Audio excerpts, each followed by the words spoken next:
Guys, आज से हम आप लोगों को क्लास 12th के यानी कक्षा 12 के केमिस्ट्री को स्टार्ट कर रहे हैं, यानी रसायन विज्ञान को। आज आपका फर्स्ट लेक्चर है केमिस्ट्री के फर्स्ट चैप्टर ठोस अवस्था का।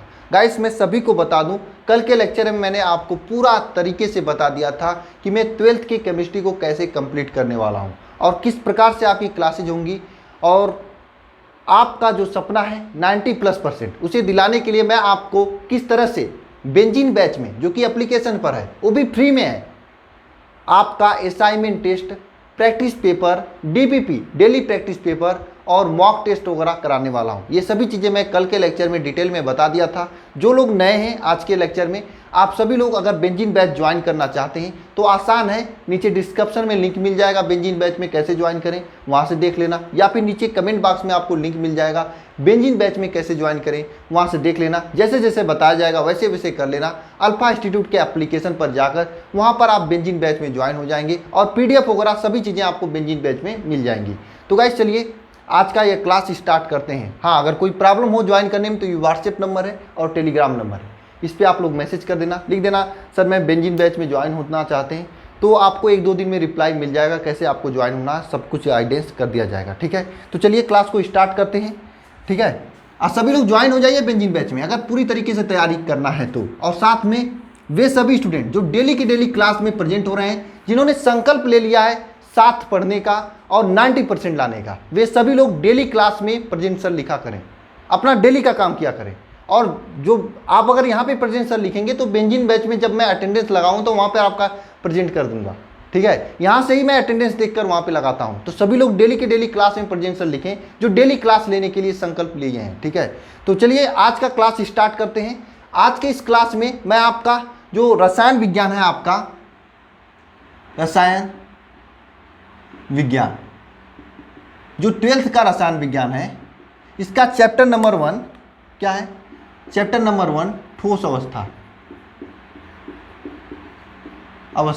इसको स्टार्ट करने वाले हैं। गाइस देखिए, कुछ लोग कह रहे थे सर आप कार्बनिक रसायन स्टार्ट कीजिए, कुछ लोग ऐसा कह रहे थे, तो आपको परेशान होने की ज़रूरत नहीं है। मैं आपका कार्बनिक रसायन भी स्टार्ट करूंगा एक अनदर लेक्चर में। मैं बता दूं आपको, केमिस्ट्री का 2 लेक्चर की जाएंगे, फिजिक्स का भी 2 लेक्चर पढ़ाया जाएगा, और आपके एग्जाम से काफ़ी दिन पहले सिलेबस कंप्लीट कराया जाएगा। ठीक है, अभी आपको आदत पड़ जाए पढ़ने का, तो जैसे ही आदत पड़ेगा वैसे ही थोड़ा सा टाइम ओवर बढ़ा देंगे। ठीक है, तो अभी आपको स्टार्टिंग है इसलिए थोड़ा धीरे धीरे पढ़ा रहे हैं। ठीक है, तो चलिए देखिए, फर्स्ट चैप्टर आपका ठोस अवस्था है। इसमें हम लोग ठोस अवस्था के बारे में ही पढ़ेंगे, और ये चैप्टर आपके बोर्ड एग्जाम को लेकर महत्वपूर्ण भी है। यहाँ से क्वेश्चन पूछा जाता है, कैसे क्वेश्चन पूछे जाते हैं, कौन कौन से क्वेश्चन पूछे जाते हैं, ये सभी चीज़ें मैं लेक्चर के दौरान आपको बताऊँगा। तो सबसे पहले आप जानिए पदार्थ क्या होता है। देखिए, ब्रह्मांड में कोई भी पदार्थ हो, वे 3 अवस्था में पाए जाते हैं। वैसे तो पाए जाते हैं 5 अवस्था, पदार्थ के 5 अवस्था होती हैं, लेकिन अभी आपको 3 अवस्था जानना है।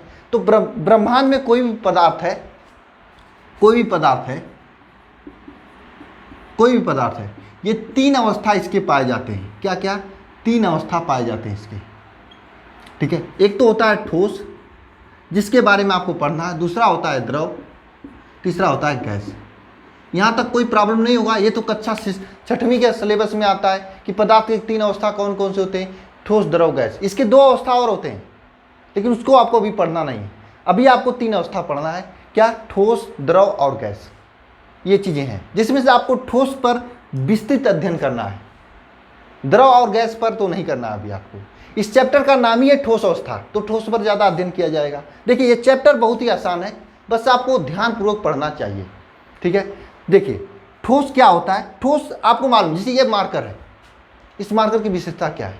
इस मार्कर का आकार निश्चित है। अगर इस मार्कर को मैं तोड़कर सीधे करना चाहूँगा तो बहुत बल लगेगा। इसका आकार निश्चित है, इसको ऐसे करें, ऐसे करें, ऐसे करें, कुछ भी करें। इस मार्कर को उठाकर बाल्टी में डाल दें, इस मार्कर को उठाकर इस हाथ में ऐसे रख लें या इस हाथ में पकड़ लें, हर जगह इसका आकार निश्चित रह रहा है। कुछ समझ में आ रही है आपका? कुछ समझ में आ रही है आपको पॉइंट? मार्कर का जो आकार है यह निश्चित है। ठीक है, वहीं पे अगर आप, ये बाटल है, इस बाटल में पानी रखा हुआ है, पानी का आकार क्या है? इस बाटल के पानी को अगर मैं गिलास में रख दूंगा तो क्या होगा? गिलास का आकार धारण कर लेगा। और इसी बाटल के पानी को अगर बाल्टी में रख दूंगा तो बाल्टी का आकार धारण कर लेगा। लेकिन हाँ, पानी जो ये यहाँ पर इस बाटल में यहाँ तक पानी है, आपको दिखाई दे रहा होगा, ये पानी इतना का इतना ही रहेगा। कम नहीं होगा या बेसी भी नहीं होगा। ठीक है, तो बात क्या समझ रहे हो आप लोग, ये पानी जो है द्रव है, द्रव का क्या है, आकार निश्चित नहीं है। अगर इसको हम इस गिलास में रख रहे हैं तो गिलास का आकार धारण कर रहा है, इसी को उठाकर बाल्टी में रख रहे हैं तो बाल्टी का आकार धारण कर ले रहा है। यानी कि द्रव का आकार निश्चित नहीं होता है। लेकिन आयतन की बात करें, पानी की मात्रा की बात करें तो यह निश्चित होता है, क्योंकि अगर इतना पानी है, इतना ही पानी अगर हम किसी गिलास में डालेंगे तो इतना ही पानी होगा, इससे बढ़ेगा नहीं। तो 2 पॉइंट अभी तक आपने समझा कि जो ठोस होता है, इसका आकार और आयतन दोनों क्या होते हैं, निश्चित होते हैं। ठीक है, अगर द्रव जो होते हैं इसका आकार तो अनिश्चित होता है, बेसिक चीजें हैं यार। और आयतन ये क्या होता है, निश्चित होता है, निश्चित होता है। नहीं समझ में आया आप लोगों को? देखो, जो ठोस होता है, जैसे ये मार्कर है, मार्कर का आकार भी निश्चित है, इसको चाहे जहां पे डालें, पानी में डालें या फिर पेट्रोल में डालें, हर जगह इसका आकार यही रहेगा, चेंज नहीं होगा, और इसका आयतन भी चेंज नहीं होगा। जैसे ये बाटल है, मान लीजिए ये मार्कर की स्याही है, इस मार्कर की स्याही के डब्बे को मैं उठाकर किसी बाल्टी में डाल दिया तो क्या इसका डब्बा चेंज हो जाएगा, ये पतला हो जाएगा या मोटा हो जाएगा? ऐसा कुछ नहीं होगा। जो इसका आकार है वही आकार रहेगा, जो इसका आयतन है वही आयतन रहेगा। तो ये ठोस का प्रॉपर्टी है। बात करेंगे द्रव में, तो द्रव का जो आकार तो निश्चित होता है लेकिन आयतन निश्चित नहीं, आकार तो अनिश्चित होता है। क्योंकि ये आपने देखा, इस पानी को अगर मैंने गिलास में डाल रहे थे तो गिलास में इसका आकार कुछ और हो जा रहा था, गिलास के आकार का हो जा रहा था। बाल्टी में डाल रहे थे तो बाल्टी के आकार का हो जा रहा था। उसी जगह पर इस गिलास के इस पानी को अगर यहाँ पर हथेली पर रखें तो हथेली का आकार का हो जाएगा। यानी कि ये इसका आकार जो है अनिश्चित है। लेकिन आयतन की बात करें तो इसका पानी की मात्रा, अगर मान लीजिए 1 लीटर पानी है तो 1 लीटर पानी अगर आप गिलास में डालेंगे वहाँ पर भी होगा, अगर आप बाल्टी में डालेंगे वहाँ पर भी होगा। तो इसे द्रव कहते हैं। आप इसका एक जनरल एग्जाम्पल लेकर समझ सकते हैं कि द्रव जो होता है उसका आकार जो है अनिश्चित होता है तथा आयतन निश्चित होता है। बात करें गैस की, तो गैस का जो है आकार और आयतन दोनों अनिश्चित होते हैं। बात समझ में आई? ये इतना पॉइंट समझ में आया? जो ठोस होते हैं उनके आकार और आयतन दोनों निश्चित होते हैं। द्रव के आकार अनिश्चित होता है लेकिन आयतन निश्चित होता है। गैस के आकार और आयतन दोनों अनिश्चित होते हैं। ये तो बेसिक चीजें हैं। आप गैस, द्रव, ठोस के बारे में इतना जानते हैं। देखिए, ये द्रव और गैस को मैं यहां पर ही बंद कर दें, केवल आपको ठोस के बारे में ज्यादा पढ़ना है। अच्छा ठीक है, ये तो यहां तक आपको समझ में आ गया कि ठोस का जो है आकार और आयतन दोनों निश्चित होता है। द्रव का आकार निश्चित होता है, द्रव का आकार अनिश्चित होता है, आयतन निश्चित होता है, और गैस का आकार और आयतन दोनों अनिश्चित होता है। इतना पॉइंट तो आप समझ चुके हैं। एक जरा आप सभी लोग नीचे कमेंट बॉक्स में कमेंट करके बताना कि जो ठोस के 2 अणु से हैं, जैसे मान लीजिए ये 2 अणु ठोस के हैं और ये 2 अणु आपके गैस के हैं, ये 2 अणु आपके द्रव के हैं, ये 2 अणु आपके गैस के हैं। ये देखिए, ठोस के 2 अणु हैं, ये 2 अणु आपके द्रव के हैं, ये 2 अणु आपके गैस के हैं। ठीक है, जरा बताइए ठोस में इन दोनों अणुओं के बीच क्या जो बल, जिसे आप लोग अंतरा आणविक बल कहते हो, क्या कहते हो? अंतरा आणविक बल। ठोस के इन दोनों अणुओं के बीच का जो अंतरा आणविक बल है, ठोस में अधिक होगा, द्रव में अधिक होगा या फिर गैस में अधिक होगा? किसमें सबसे अधिक होगा? सही आप लोग कर रहे हो, ठोस में अधिक होगा। ठोस में अधिक होगा द्रव से, और सबसे कम होगा आपका गैस में। सर ऐसा क्यों होगा? देखिए, ठोस ये जो मार्कर है, इस मार्कर के एक अणु को यहां से खींच के निकालें तो बहुत ज्यादा ऊर्जा की आवश्यकता होगी, क्योंकि इनके बीच बल अधिक है। अब जरा सोचो, यहां पर ऐसे कस के पकड़ लें, इसको आप अगर अलग करना चाहें हथेली को तो नहीं कर पाएंगे, क्योंकि इसमें बल तेजी से मैं लगाया हूं, यहाँ पे बल अधिक है और अलग करने के लिए अधिक ऊर्जा की आवश्यकता होगी। ठीक है, क्योंकि इन दोनों अणुओं के बीच बल अधिक है, इसलिए ठोस के जो आकार होते हैं वे निश्चित होते हैं, चेंज नहीं होते हैं, क्योंकि इनके अणुओं के बीच में बहुत ही ज़्यादा आकर्षण बल होता है, जिसे आप लोग अंतरा आणविक आकर्षण बल कहते हैं। या अंतराणविक बल कहते हैं। तो अंतराणविक बल ठोस में सबसे अधिक होता है, द्रव में कम होता है और गैस में सबसे कम होते हैं। गैस के अणु तो इतना फ्री होते हैं कि सेंट ऐसे दबाएंगे पूरे रूम पर मतलब गंध उसका जो सेंट का जो आपका क्या कहा जाता होगा, सेंट का जो स्मेल नहीं कर सकते हो यार, वो सेंट अच्छा महकता है। तो सेंट का जो अनुभव आप पूरे रूम तक कर सकते हो एक जगह दबाने से। क्यों?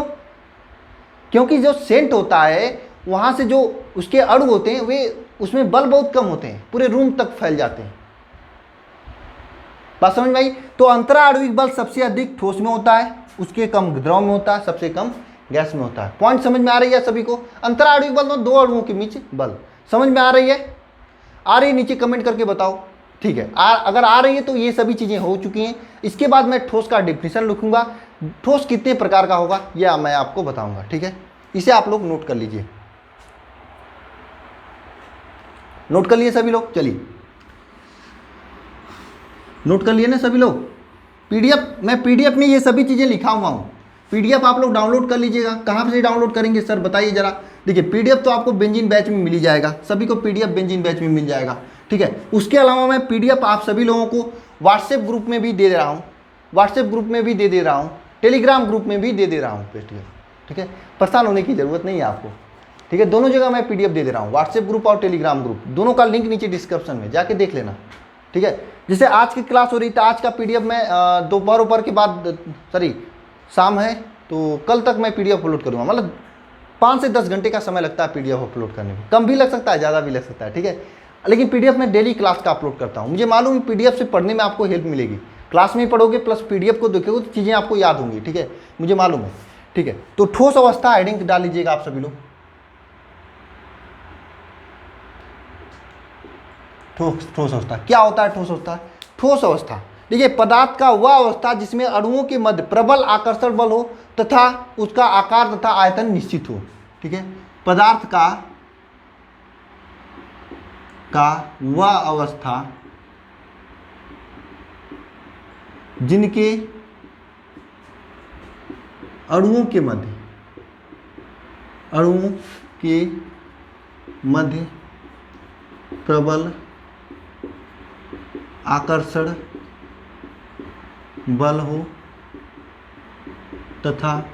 तथा उसके आकार तथा आयतन निश्चित हो ठोस अवस्था कहलाती है। पॉइंट समझ में आया? पदार्थ का वह अवस्था जिसके अणुओं के मध्य आकर्षण बल प्रबल हो। मैंने क्या बताया? अंतराणविक बल इसमें प्रबल होता है। तो अणुओं के मध्य आकर्षण बल क्या हो? प्रबल हो तथा उसके आकार तथा आयतन दोनों निश्चित हो, उसे क्या कहते हैं? ठोस अवस्था कहते हैं। डिफिनीशन पूछता है आपके एग्जाम में ठोस अवस्था का डिफिनीशन, तो लिख लोगे पदार्थ का वह अवस्था जिसके अणुओं के मध्य प्रबल आकर्षण बल हो तथा उनके मध्य जो आकार और आयतन हो वह निश्चित हो। वह क्या हो? निश्चित हो, उसे कहते हैं ठोस अवस्था। ठीक है, ठोस के कुछ गुण होते हैं। क्या होते हैं? ठोस के गुण लिख देंगे आप लोग। ठोस के गुण,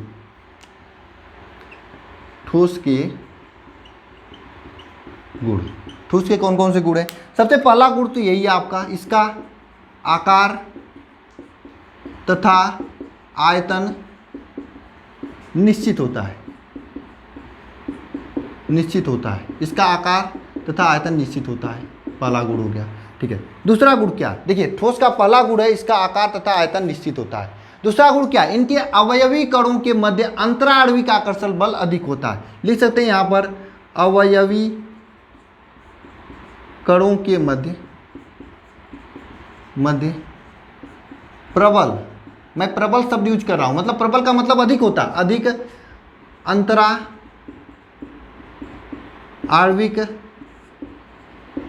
आकर्षण बल, यानी इनके जो अणु होते हैं अणुओं के मध्य प्रबल अंतराणविक आकर्षण बल होते हैं।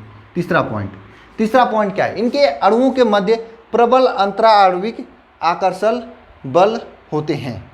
ठीक है, यह ठोस जो होते हैं ठोस असंपीड्य होते हैं। सर ये असंपीड होते हैं, ये क्या होता है? कुछ लोग सोचेंगे होते हैं, मैं बता रहा हूँ। देखो इस मार्कर को जरा ऐसे दबाओ, दबाया कस के मैंने, और तेज दबाया मैंने, और तेज दबाया, लेकिन मेरे भाइयों ये मार्कर दबा नहीं, मतलब यह असंपीड है। ये ठोस है यानी असंपीड है। ठोस है मतलब असंपीड है। ठीक है, इसे नोट कर लीजिए सभी लोग। ठोस का डिफिनीशन, ठोस के 2-3 प्रॉपर्टी। इसके अलावा काफ़ी प्रॉपर्टी आपके बुक में दिया है जो कि मैं नहीं डिस्कस कर रहा हूँ, कहो तो कर दूँ। ठीक है, ठोसों का अगर गलनांक क्वथनांक की बात करें तो सीधी सी बात है, कोई भी ठोस होगा द्रव से उसका गलनांक या क्वथनांक अधिक होगा, सीधी सी बात है। तो ठोसों का जो गलनांक क्वथनांक होता है द्रव के अपेक्षाकृत अधिक होता है। एक पॉइंट ये भी है, अगर लिखना चाहें तो लिख लो आप सभी लोग, वैसे जरूरी नहीं है, वैसे जरूरी नहीं है आप सभी के लिए। तीसरा एक पॉइंट और है, ठोस को किसी भी पात्र में रख दो। मैंने कहा ना इस मार्कर को चाहे जहां उठा के रख दें, इसका ये मार्कर है तो मार्कर ही रहेगा, चेंज नहीं होगा। बात समझ में आ रही है? इस मार्कर को मैं कहीं पर भी रख दूंगा, मार्कर मार्कर ही बना रहेगा, मार्कर से चेंज नहीं होगा।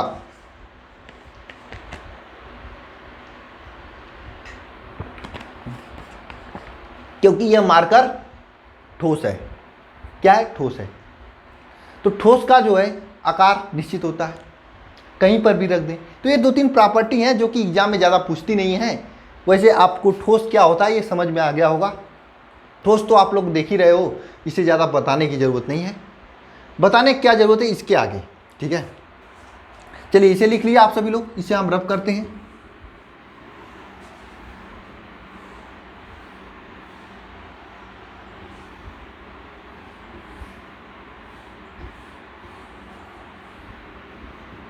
चलिए अब हेडिंग कर लीजिएगा ठोस का वर्गीकरण, ठोसों का वर्गीकरण।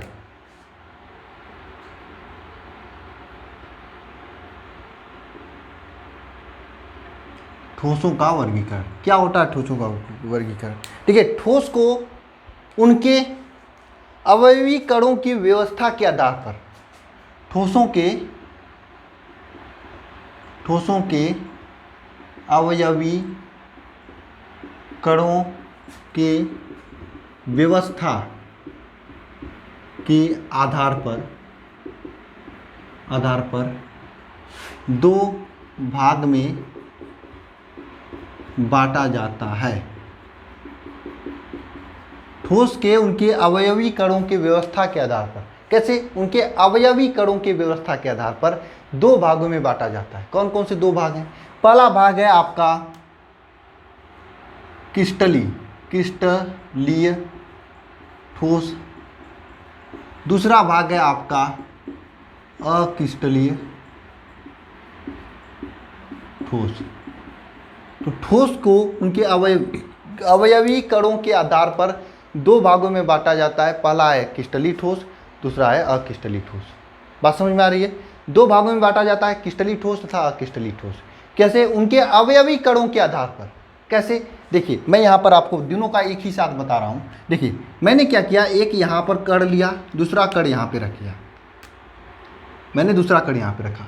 फिर मैंने काला वाला कण एक यहाँ पे रखा, यहाँ पर रखा, यहाँ पे रखा, यहाँ पे, यहाँ पे, यहाँ पे, यहाँ पे, ठीक है, इस तरह से, और लाल वाला यहाँ पे।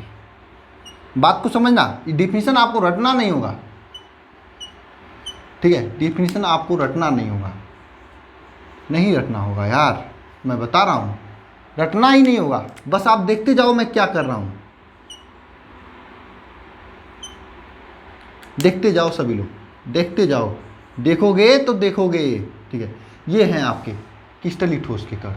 बात करते हैं अक्रिस्टलीय ठोस के। देखिए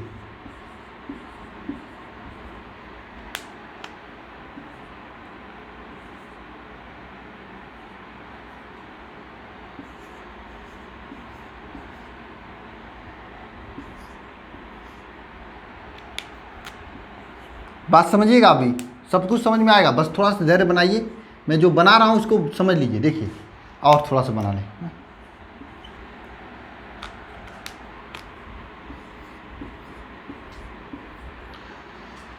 इन दोनों में क्या डिफरेंस है?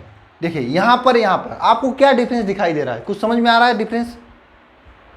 कुछ समझ में आ रहा है डिफरेंस? बताओ जरा कमेंट बॉक्स में कमेंट करके। इन दोनों को देखने से कुछ डिफरेंस आपको समझ में आ रहा है? नहीं समझ में आ रहा?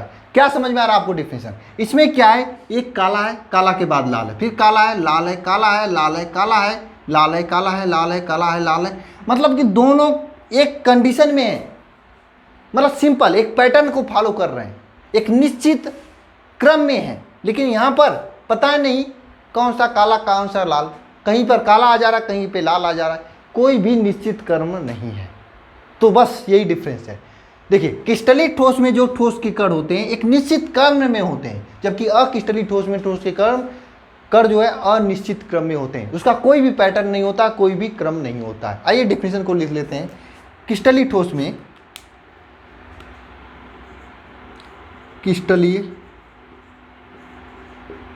में अवयवी कण, क्रिस्टलीय ठोस में ठोस के अवयवी कण निश्चित क्रम में होते हैं, निश्चित क्रम में होते हैं, ठीक है, तथा यह दीर्घ परासी होता है। बात समझ में आई? जो क्रिस्टलीय ठोस है इसमें अवयवी कण एक निश्चित क्रम में है, निश्चित क्रम में होने के कारण ये कैसा है, दीर्घ परासी है। जो अवयवी कण है एक निश्चित क्रम में है, निश्चित क्रम में होने के कारण यह क्या है, दीर्घ परासी है। क्या है, दीर्घ परासी है। बात समझ में आ रही?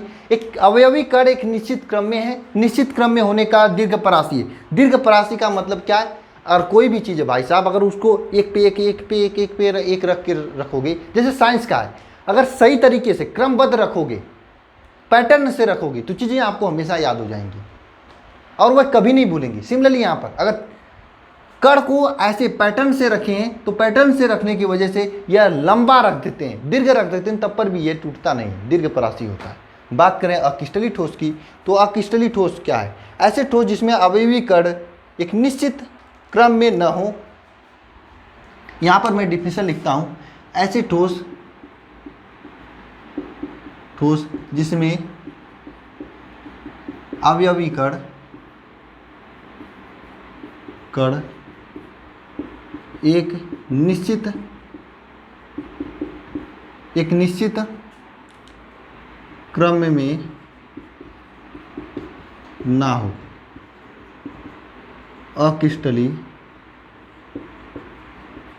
क्रम में ना हो, अक्रिस्टलीय ठोस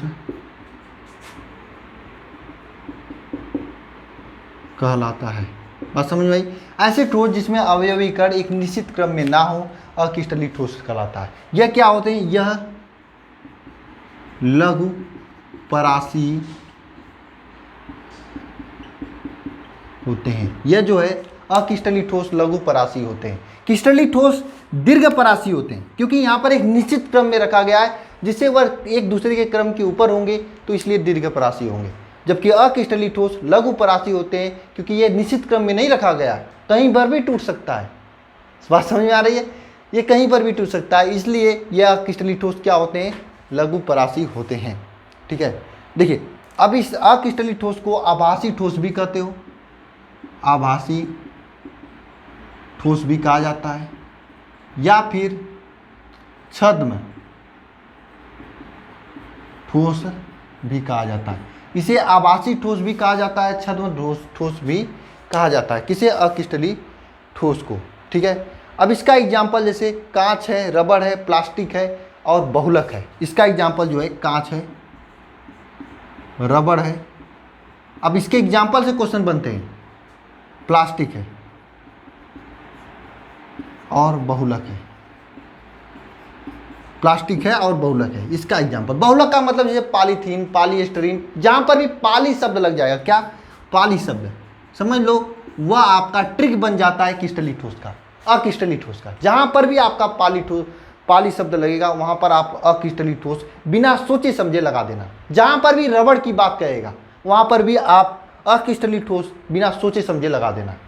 एक क्वेश्चन है आपके एनसीईआरटी में, अगर क्वेश्चन में जाओगे तो थर्ड क्वेश्चन है, वैसे मैं पीडीएफ के नीचे मैं एनसीईआरटी का पूरा क्वेश्चन और उसका सोल्यूशन सहित मैं लगा दूंगा, देख लेना।